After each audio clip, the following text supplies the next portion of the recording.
Right. Exactly. They know the flops. Yeah. They know all the flops. I've done so much. It is crazy. Right? I've done a lot. Right? Yeah. Don't be like me, though. Don't burn yourself out. Girl, I'm tired. I don't do nothing but sit at home now. I want to talk about the people you've met. Specifically men's. Oh, God. Here we go. And so you've met so many people. Trash, all of them. No, I'm just kidding. Just want you to love me, want you to need me.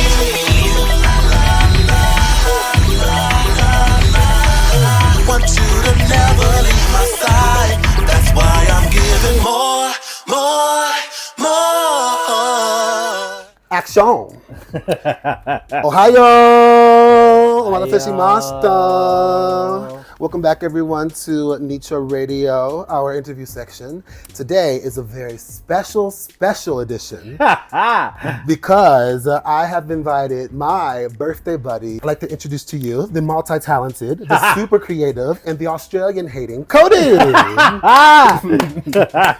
Irashai! Konbanwa. Hello. How have you been? I know we've seen each other most recently, but... Yeah, I'm good. I'm rested. I'm blessed. Finally. You want to tell the audience why you're rested? So, for those of you who don't know me, I'm Cody. I used to work in chome for, I think about 10 years. But now I am able to see the light of day again. Amen. I work at a gaming company right now, and I do translation. Well, as a friend, me and the others who are watching this are screaming. So happy. Working at night is not for the lighthearted, for sure. Well, we're Americans, we have robust hearts. Yeah. But so more up in the afternoon, home in the evening. He has a dog. Yeah, girl. I don't know. I got a busy life. All right, Cody. So as I mentioned, it's our birthday week, and I wanted to feature us both because I know that we tried to do a party together, but maybe it just turned into a party for you, and I've come. Oh, yeah. In the past, yeah. So my birthday is on the 25th of April, and Cody's is on the 30th of April. So we both have that. Hardcore Tauruses. So desu ne. Well, she's a... Why does it say true Tauruses? True Tauruses. No shade to the girls who are from May. So I'm like at the cusp though. I'm in the middle, like one day before May. So still, a Taurus is a Taurus. It's exactly, but characteristic wise, still hardcore. Okay. Okay, so Cody, let's get into it. Okay. I'd like to ask you just kind of some easy questions. If you want to expound, you can expound, and if you don't expound, I'm going to open it up. Okay. So first, tell us a couple of the jobs that you've had in Japan. Oh my God. Pick two of your favorite. Two? So. Only two. Okay, I'll do the rundown and then I'll just do two. So I have done English teaching. I've done music. I was a singer. I've done comedy. I was a comedian. I've done radio within comedy. I've been on TV. I worked in a gay bar, several different gay bars. And now I do translation. I think that's all of it. Also a music video star, which I was an extra of. Such a versatile performer. 一番好きっていうか、まあもちろん2丁目アイロカフェで働いてたのは大変だったけど、すごい好きだったし、あとまあ一番最初は音楽だったから、音楽の思い出が多い。あとそれを2つだけど、あとお笑いもめっちゃ楽しかった。めっちゃ楽しかった。English teaching お笑いと音楽ね。アイロ、音楽、お笑い。 Music and comedian. Yeah. Okay. And would you like to tell the people what your music group was? Oh my God. So, okay. グループの名前教えてね。多分大ファンがいるかもしれない。Well, no. I mean, everything has been scrubbed. The internet has been scrubbed. So if you find it, you are some kind of sleuth. If you got the CD, please upload it again. Oh my God. So we had a couple of names, but Gifted was our name for a while. Balam was our name for a while. But we were signed to the same production label, not the same label, but the same production label as Jero and also oh my god, my brain is breaking. Tube-san. Tube-san と Jero と同じ事務所だった。Okay. It was good. It's just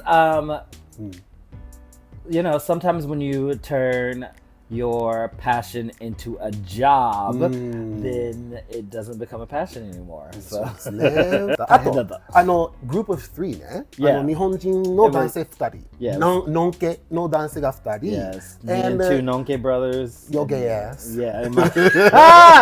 Lord, it was something special. How did it feel as the black person doing an R&B group with Japanese people who also had an appreciation for R&B?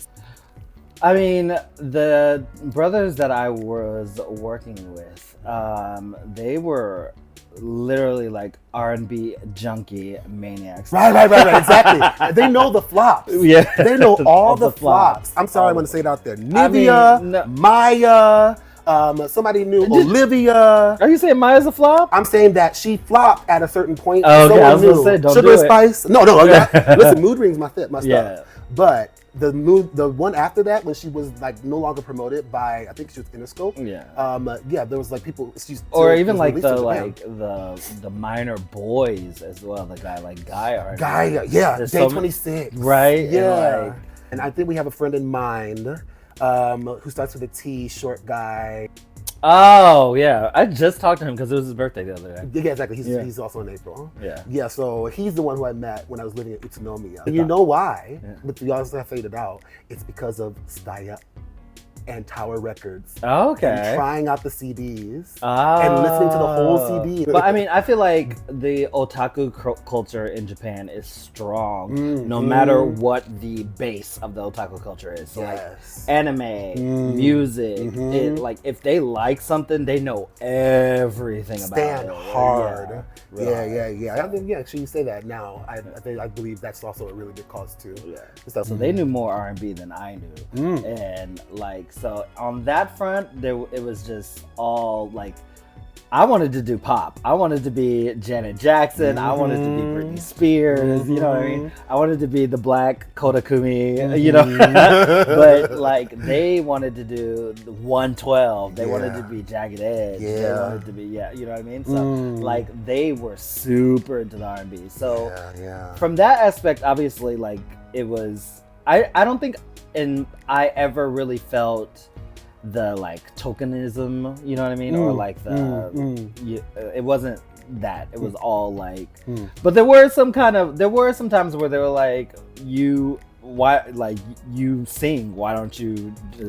So it was a little bit of that, but not too much. Okay, so I mean, creative differences. やっぱりハンディキャップね。2 versus 1. Yeah, girl, yeah, because they were brothers, so it was always 2 versus 1. So then, with the music background, of course, performing, you went into your other favorite thing, which was, you said, comedy. Yeah. You went to one of the bigger, well-known student schools by the time you went to there, Watanabe School of Comedy. Yeah, I was in Watanabe for a year. Yes. You want to tell us a little bit of that experience?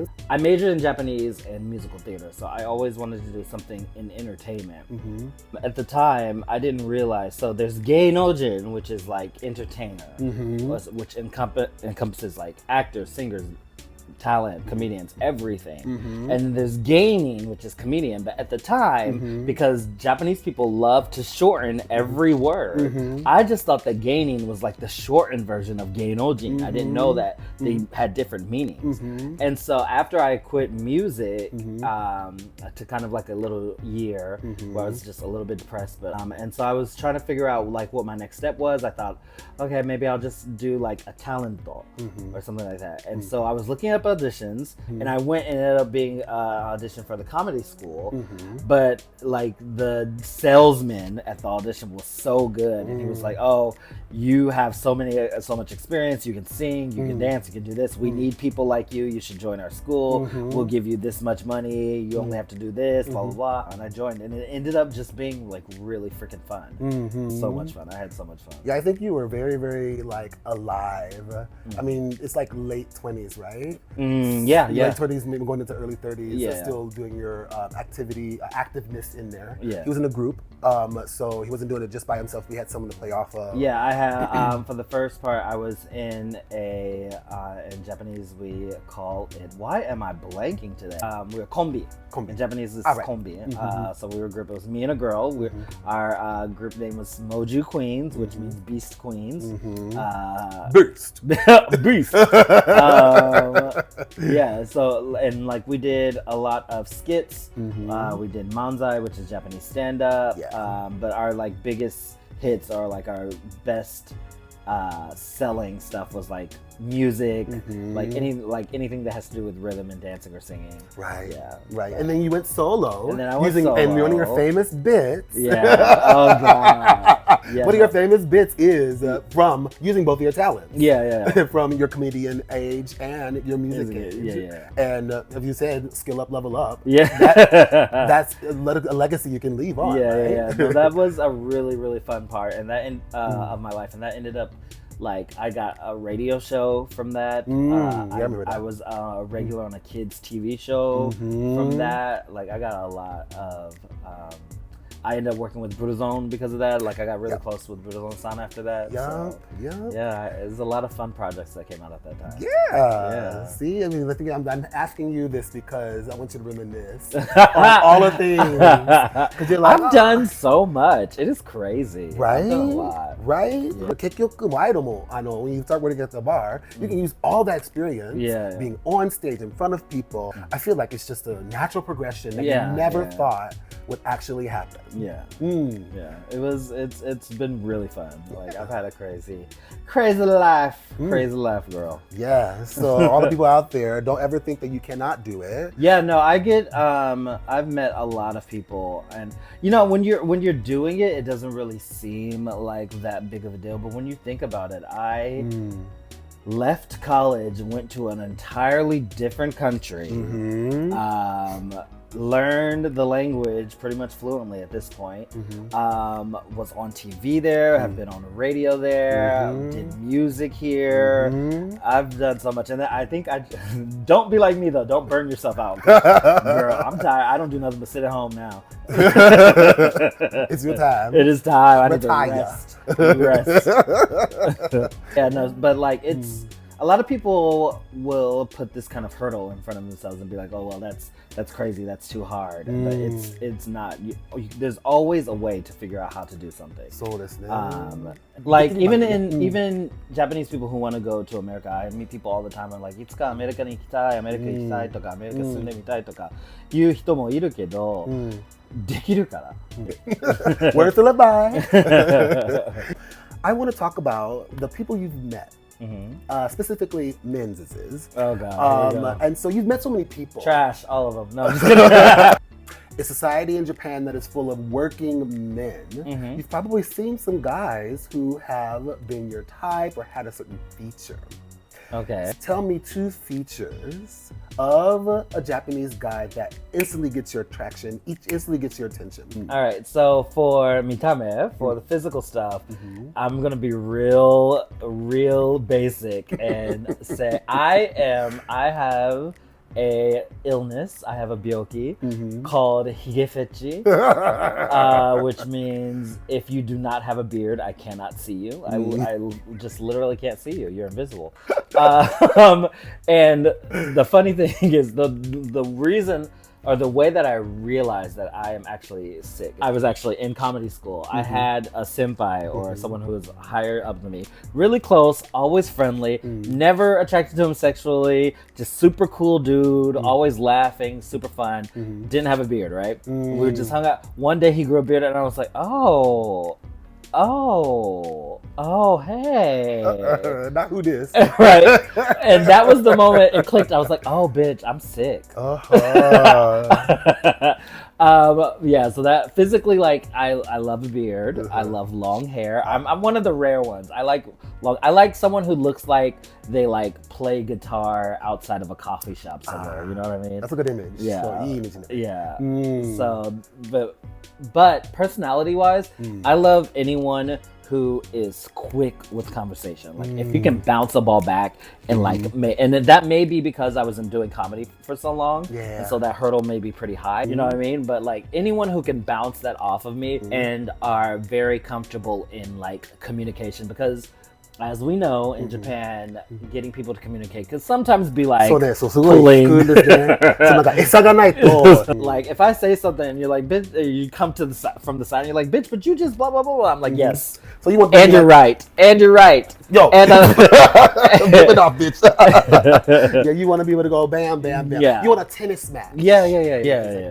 Yeah, I get you. I do know that all that stuff that you said you like when you was working at the bar, you was not doing that. You like, don't bother me, don't tell me somebody out here who like me. So I don't know when all this is coming out. Girl. And this is for everybody at home. Okay, like, yes, we are bartenders. Yes, we are super friendly. Yes, we love talking to people. But bitch, it's a job. Sometimes we just there. Sometimes I just want to make your drink and get out of my face. Like, no offense. No offense. What do you want? Here you go. Goodbye. まあ、よかったね。You're free.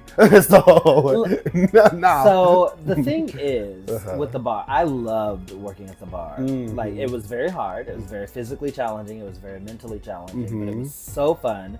I met so many cool people. I think it's the same with any job. If you stay in one place too long, you become stagnant. And it got to the point where like I couldn't be there anymore. I was not serving me. I was not serving anyone by staying there. And so there's no hard feelings with me and Iro. I still go there all the time. I'm still best friends with everyone that I worked with. Me and my boss, that is my family. That she's my mother in Japan. She is my sister. She's one of my best friends. You know what I mean? Like, that connection is always going to be there, but it was time for me to leave that space. そうですね。そうなんかプラトーイングですね。と言うんですけど、you're starting a newer step now. So, I wish you all the best. Thank you. And of course, I still go over there. So Yeah, of course. I'm in Iro all the time, and I still DJ there all the time. Yeah, that's right. Yeah, still part of the family. Yeah. Catch him at Idol Janaito sometimes. Yeah. I want to talk about the greatest lesson that you learned so far from living and working in Japan. Give me a minute for this one. This is a heavy question. Hold on. Probably the biggest lesson I learned is to be willing to kind of invest in yourself and in people that you believe in, because investing in yourself and people that you believe in is always going to come back to you. Right. Like, some people will maybe call it planting seeds, but it's not really planting seeds. It's more like make sure that they're watered and keeping in touch with them. And I have not always been the best at that, because sometimes you're just tired, and you know what I mean, and you don't really have the energy to be worried about someone other than you. Like, so I'm really trying to, and it's obviously a lesson that I'm still learning, but I'm really trying to make sure that I am constantly putting out the same amount of energy that I receive. And when I say same amount, I mean that. So if I'm not getting enough like positivity or energy from this, then you're not getting the same from me. Yeah, you got the time now to be able to think about those things. Right? you available during the day now. Listen, people were not like, and I will never trash nightlife or gay bars, but humans were not meant to work at night. You need to see the sun. Only in bed. Okay. No, but I mean, that does bring up one thing I wanted to say was when you think about community, we have a lot of friends groups that are overlapping. We have a lot of friends groups that are outside of that, of course, based off of who we know in other hobbies. But I want to say that the Brothers Night, gay persons of color professionals who live in the Tokyo area mainly, that always reminds me of giving back, because we can can go for months without seeing them, but it's like that hometown feeling. いつ会っても一緒。 Yes, the aunties, the uncles, the little cousins and stuff like that. Like that's one of the examples I would think of when you think about giving back. I definitely think those are the kind of people. Yeah. Yeah, we should be investing our time back in. So we become that big old tree. Yeah, girl. All right, so that's the end of today's episode, Cody. Again, thank you for stopping by Thank you for Nicho having Radio me. Couch. 今日ありがとうございました。ありがとうございました。 If you like today's content, Yes, like, subscribe, yes. share, comment, and you save this as well because it might be something you want to keep up later. Yeah. All right. So And go hug a tourist. It's their birthday. Yes, go hug a tourist or get a drink from a tourist too. Yeah. Buy us something. それで終わりですよね。ではまた次回。I'll see you guys next time with another lovely guest on the couch of Nicho Radio. Bye!